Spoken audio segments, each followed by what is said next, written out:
Hello everyone and welcome back to another installment of Life Stories. My name is Jesse and I'm here for you again while Trent is away. Keep sending your love so his beautiful voice can come back to you sooner. In the meantime, we've got more real stories from more real people being told deep in the abyss of Reddit/entitled parents. Call into work and tell them you're not coming today, because we're getting started now. Our first story is titled, EM calls the cops on me for trespassing on my own land. Gets evicted. Cast. Me. Duh. EM. Typical entitled cow. UN. Unlucky neighbor. The owner of EM's house and the father of EM's baby daddy. G. Grandfather. An 83-year-old farmer who takes no trash. Cops 1, 2, and 3. For most of my life, I was raised by my grandfather. Nothing was wrong with my family life or anything, just a few sets of circumstances that's a whole other story in itself.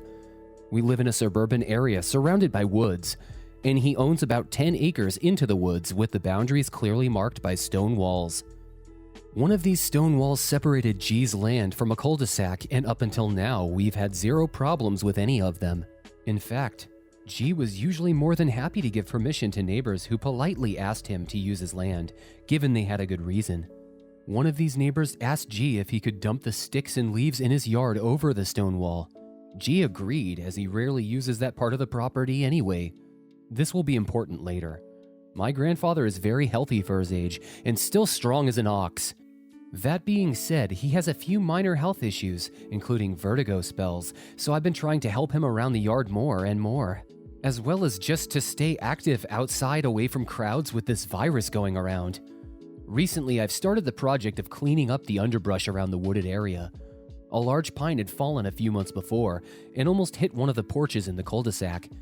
G cut up the tree and removed the pieces in the neighbor's yard, but it was too deep in the woods to pull them out with the tractor.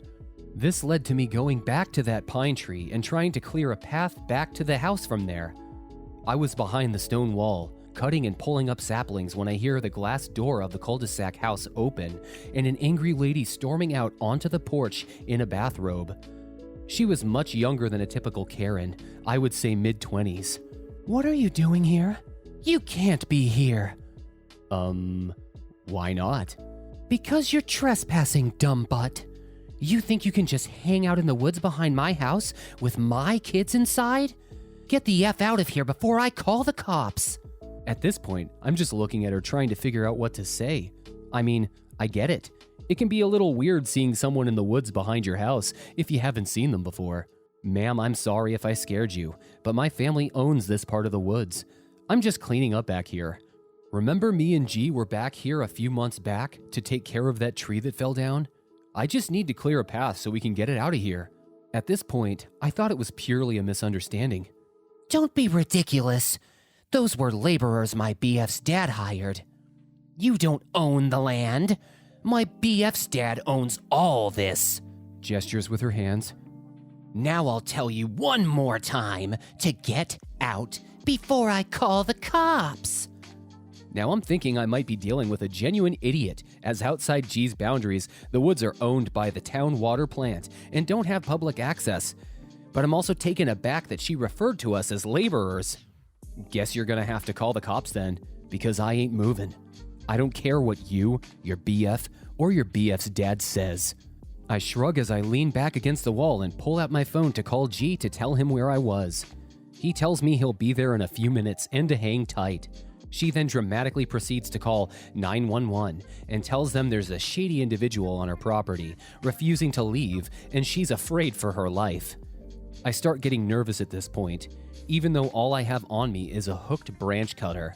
So I call the police non-emergency number, briefly explain the situation as just a land dispute that got out of hand, and that I am unarmed and waiting on my own property, and that I have never left my own property. He assured me that it would be settled when the officers arrive, which didn't help my nerves. Just then I hear G pull up and see him walking through the yard towards us. "Well, what? Stay back. You can't come in my yard." "Roar! Keep your mouth shut, you dumb broad," he growled as he walked over to me and climbed over the wall so he was on my side. Now who the heck do you think you are, and why are you yelling at my granddaughter? My BF's dad owns all this, and both of you are going to get arrested for trespassing. Oh, did he tell you that? Well, you're in for quite the shock, and your BF's dad is in for quite the talk. After them yelling back and forth for a few minutes, 2 cop cars pull up and 3 officers come walking into the yard. As soon as they do, she starts screaming again about how we have no right to be there in the woods behind her house where we can see her kids inside.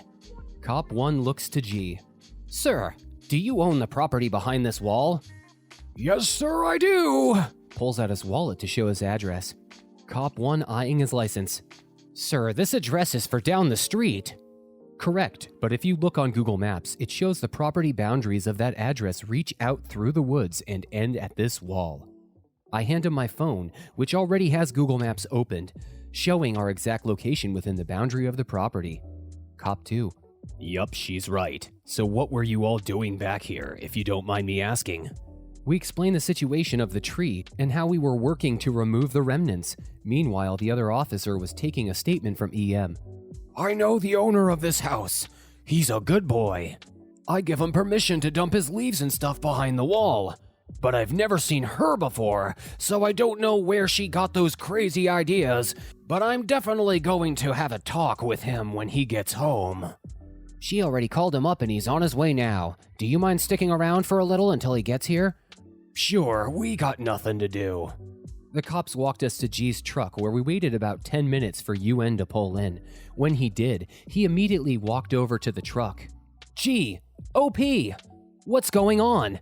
Someone was hiding out in the woods? Are you okay? Did you see him? To clarify, we have had an issue in the past with people running from cops and hiding in our woods. It took a second for us to realize he thought that maybe EM saw one and we came to chase him out. Not exactly. At this point, 2 cops are around us again, but being 2 old guys who obviously pose zero threat, they're noticeably relaxed and kind of let them talk it out. UN explains that EM is his granddaughter's mother, and his son had made some mistakes and currently both were staying with him while they tried to find a place of their own. He thinks maybe his son told some lies to make him look better.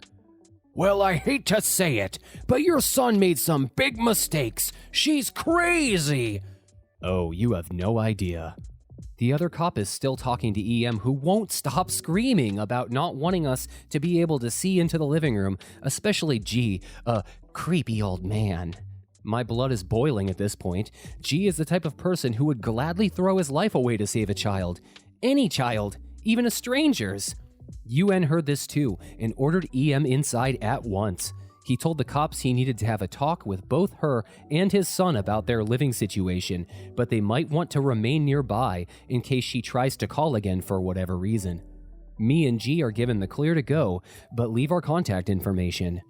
Found out later that week that EM was getting evicted for a number of reasons, with this little incident being the last straw. He's also filing for custody of his granddaughter because EM refuses to get a job, yet still has money for weed, yet keeps asking UN for money to take care of his granddaughter. I really feel bad for her in this situation, but I have no sympathy for EM whatsoever. Entitlement at its best. Oh my goodness. That sure was a long and stressful tale. I mean, maybe EM was just witless in this situation, but for real, have your facts straight and try and keep a level head if you're gonna rant and scream at someone. Although, good point. I wouldn't exactly want an old man lurking around back and staring at my children. Spooky. Moving on, our next story is titled, "Was just at the hospital to get my baby exposure prophylaxis for measles, thanks to an ED going to a baby's birthday party while sick." I'm still in rage as I type this. On Saturday, I took my 11-month-old to another baby's first birthday party. Today, I had a call from that kid's mom to inform me that her friend who went to the party was diagnosed with measles. My baby was supposed to get her MMR next month, so she's still vulnerable. By the time I found out, I had less than 2 hours to get my baby exposure prophylaxis, so if she does get measles, it may lessen the damage. Had to deal with a stupid game of telephone to ask her friends details, like what time he was at the party, when symptoms appeared, etc., while calling up my doctor to figure out what to do because I don't have a car, so I'm not sure if I should take a cab or public transport. When I got the timeline, I found out he had a sore throat on the morning of the party. During normal times, going to a baby's birthday party while sick is a jerk move. Right now, going out with a corona symptom in Singapore, a country that does have a COVID-19 outbreak, is a major butthole move. He doesn't even have a kid, so I have no idea why a birthday party is a big enough deal to go to while sick. Luckily, based on the timing, yay for ride-sharing apps that help you figure out exactly when you've left. It looks like we were only in the same room for a few minutes, and most likely didn't interact since I don't remember him at all. Given my daughter's age, though, the doctor still insisted she gets to the hospital ASAP to get the exposure prophylaxis to be safe. I was already in the isolation ward at the hospital, moments before the doctor would be returning to jab my baby, when I got a message from my friend telling me it's German measles, rubella. Yes, I know rubella is serious too, but not as serious as measles, so I would not have wasted previous resources going to the emergency room while there's a pandemic going on. I'm still shaking from adrenaline and rage right now. Such a cluster hump of entitlement and stupidity. Yikes. I feel for you, buddy. I know that COVID-19 is a very real concern to most of us out there, and if there's any lesson to be learned from this story, please, oh please, don't spread a sickness around right now if you can help it, especially at an event with a lot of small children. Anyways, that's all the time we have for today, ladies and gentlemen. Thank you once again for tuning in to Life Stories. My name is Jesse, and I hope you enjoyed today's video. Don't forget to like, comment, and subscribe for more Reddit content coming your way. We've got more exciting things in the works for you guys, so stick around, and we hope to see you soon.